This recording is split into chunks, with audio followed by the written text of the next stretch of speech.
Thanks so much for those insights. So when we talk about lean, we obviously talk about budgeting. So I know it can be really difficult to set an accurate budget when there are so many variables that are unknown. Example, surprise litigation, transaction.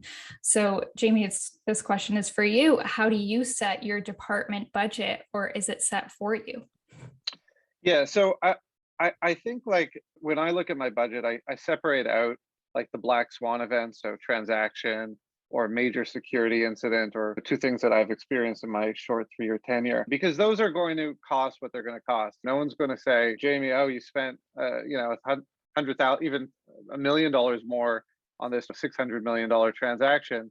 No, all they care is that it gets done properly. But on the day to day, and the things you can control, what I've found most helpful is to be intimately involved in the budgeting process. And I've done it both ways. I've taken a more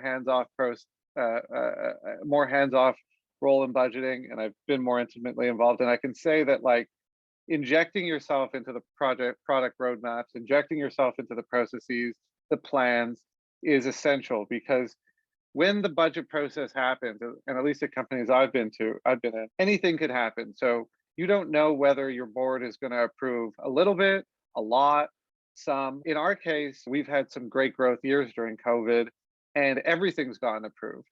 And as a legal function, if you don't have budget attached to every initiative that's going forward, you might be out of luck and in deep trouble when you need to support those functions in a growth mode company. So my advice is get as deeply involved in the budgeting process, prioritize it, ask a lot of questions. You might become annoying at some point, but in the end, it's going to benefit you in the year ahead.